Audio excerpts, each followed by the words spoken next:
নমস্কার, আমি ফাল্গুনী। আজ এই জ্ঞানবৃক্ষের অধিবেশনের অমৃত কথা অবতার পুরুষ শ্রী রামকৃষ্ণ পরমহংসদেব ও তার শ্রেষ্ঠ শিষ্য স্বামী বিবেকানন্দ ও আশ্রমের সিদ্ধ সন্ন্যাসীদের উপদেশ থেকে উদ্ধৃত। ঠাকুর রামকৃষ্ণ বলেছিলেন, ধর্মাচরণের মূল কথা যত মত তত পথ। সুতরাং সব ধর্মের বিশ্বাসকে সম্মান ও মান্যতা দিতে হবে। কোনো ধর্মকে স্বার্থের জন্য মানুষে মানুষে বিভাজনের অস্ত্র হিসাবে ব্যবহার করা শুধু ঈশ্বর সাধনায় ভুল পদক্ষেপ নয়, পাপকর্মও বটে। ধর্মাচরণের পথ এক, ঈশ্বরও এক। ঈশ্বর সাধনায় আলস্যের কোনো স্থান নেই। বলেছেন, যে কোনো অভীষ্ট সিদ্ধির জন্য শ্রম ও মূল্য দিতে হয়। ঠিক সেই রকম ঈশ্বর প্রাপ্তির জন্য কিছু করণীয় আছে, কারণ মানুষ মাত্রই তার দায়িত্ব পালন করতেই হবে। এই কর্মযজ্ঞে মানুষের চৈতন্য থাকবে, ত্যাগ, পার্থিব সুখের প্রতি অনীহা, চরিত্রে সুচিতা, হিংসা ও পরশ্রীকাতরতা বিসর্জন। জীবনে আনন্দ লাভ ও সুখ, যা প্রকৃত সাত্ত্বিক, সেটা অর্জন করতে রামকৃষ্ণ মিশনের সন্ন্যাসী বলেছেন, তুমি কি ভাবো ঈশ্বরকে শুধু প্রার্থনা করলেই সব সাহায্য পাবে আর ওটা ঈশ্বর এসে করে দেবেন? না না, ঈশ্বর সব কিছু করে দেবেন না, তোমাকে নিজেই করে দিতে হবে। নিজের মনকে তো খাটাতেই হবে, সেটা কেউ করে দেবে না। ঠাকুর শ্রীরামকৃষ্ণ অবশ্য বলেছেন, কিছু করতে হবে, শুরুটা তোমাকেই করতে হবে, তারপর এসে আমি বলে দেবো এইভাবে এটা কর। মনে রাখতে হবে, তুমি 1 পা এগোলে ভগবান 10 পা এগিয়ে আসবেন। নিজে না কিছু করলে কারও সাধ্য নাই কেউ কিছু করে দেবে। কাজের মধ্যে থাকলে সবই যে মসৃণ হবে তা নয়। সংসারে দুঃখ পেতে হবে, দুঃখ ভুলের জন্য নিজের তা থেকে শিক্ষা নিতে হবে। তবে যদি দুঃখকে পুরো পরিত্রাণ করতে চাও বা পরিত্রাণ পেতে চাও, তাহলে ঈশ্বরের শরণাপন্ন হওয়া ছাড়া আর কোনো গতি নেই। ঈশ্বরের নাম, ধ্যান ও ভজন, এমনকি ব্যাকুল আকুতি বিনতি করতেই হবে। ঈশ্বর ভক্তের আর্ত ডাকে সাড়া দিয়ে পাশে আসেন, দুঃসময় তাকে সাহায্য করেন, এমনকি অজানা সোর্স থেকেও। তবে সংসারে কেন দুঃখ হয় সেই সম্বন্ধে ঠাকুর বলেছেন, সংসারে ভোগের দিকে নজর যত বেশি, দুঃখ তত বেশি। আত্মীয়, বন্ধু ইত্যাদি যতই থাকুক না কেন, কেউ স্থায়ী আনন্দ দিতে পারে না। জাগতিক কোনো আনন্দই স্থায়ী হয় না। সংসারে বৈষয়িক আনন্দ ক্ষণস্থায়ী, কিছু সময়ের পর নিরানন্দ ফিরে আসে। এর মুখ্য কারণ হলো একমাত্র ভগবত আনন্দেই কোনো রিয়াকশন নাই। তাছাড়া যত রকম আনন্দের কথা বলুন না কেন, সবতেই রিয়াকশন আছে।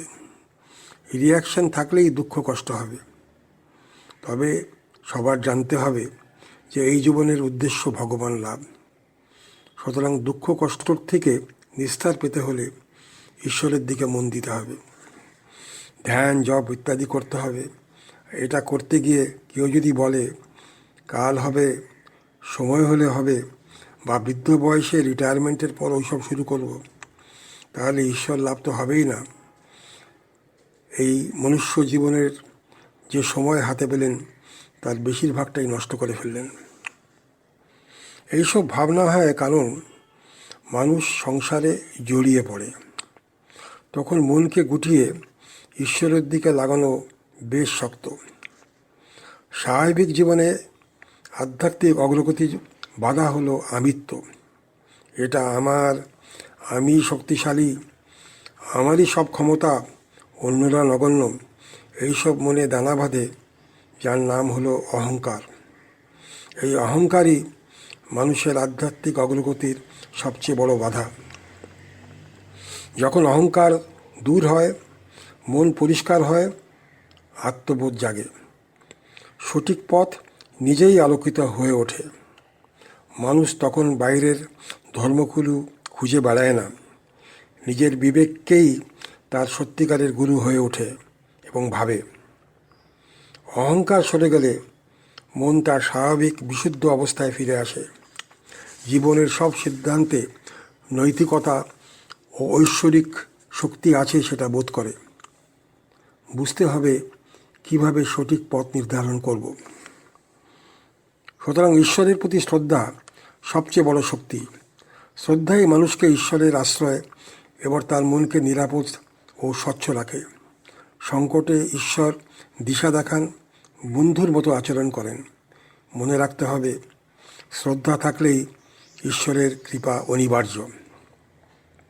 সুতরাং ঠাকুর রামকৃষ্ণের শিক্ষা হলো, অহংকার ত্যাগ করো, মনকে শুদ্ধ রাখো, জ্ঞান ও ভক্তিকে একসাথে ধারণ করো, শ্রদ্ধাকে জীবনের ভিত্তি বানাও। এই পথেই ঈশ্বর প্রাপ্তি ঘটবে।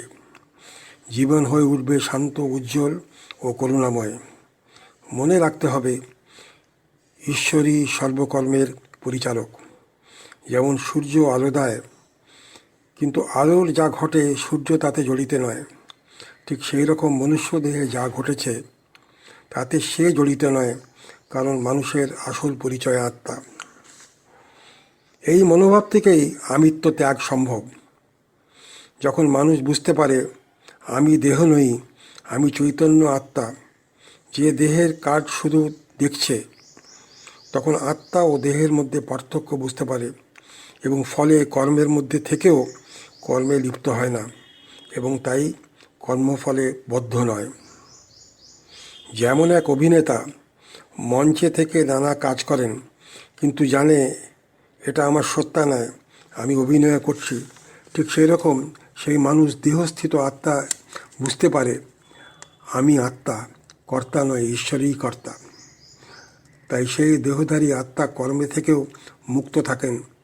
সুতরাং মন দ্বারা কর্মফলকে আসক্তি ত্যাগ করতে হবে।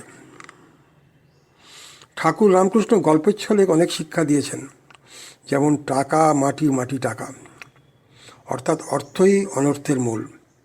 ঠিক সেই রকম বলেছেন, ঈশ্বরের প্রতি টান সকলের হয় না, আধার বিশেষ হয়, সংস্কার থাকলে হয়।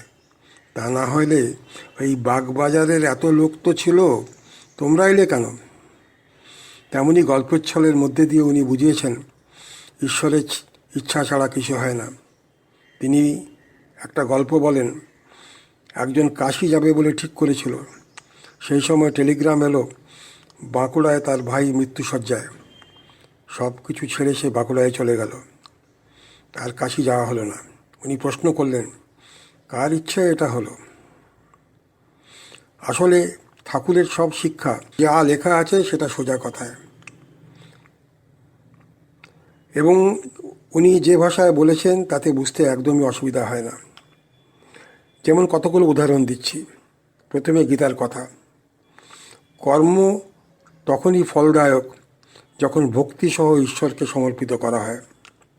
প্রেমনিষ্ঠ ভক্তি মুক্তির পথ। শাস্ত্রসম্মত সৎ দান 10 গুণ ফলদায়ক। অহংকার অসুর স্বভাবের জন্ম দেয় ও পতনের কারণ। ভক্তদের পাশে থাকি আমি। এবার আমি উপনিষদের কথা বলি। মুন্ডক উপনিষদে লেখা আছে সত্যমেব জয়তে, অর্থাৎ সত্যের জয় হবেই। ঈশা উপনিষদে বলা হয়েছে ঈশ্বর সবসময় নিকটে থাকেন, ডাকে সাড়া দেন। কঠোর উপনিষদে বলা হয়েছে আত্মজ্ঞান পেতে গেলে কৃতজ্ঞ হতে হবে ও অহংকার ত্যাগ করতে হবে। সুতরাং সব ধর্মের শিক্ষাই এক, এবং এই শিক্ষাগুলি ঠাকুর রামকৃষ্ণ সোজাভাবে সবাইকে বলেছেন। আমাদের উচিত সেই শিক্ষা গ্রহণ করে ধর্মাচরণের পথকে আমাদের জীবনের অঙ্গ করি। আজ এখানেই শেষ করছি। ধন্যবাদ।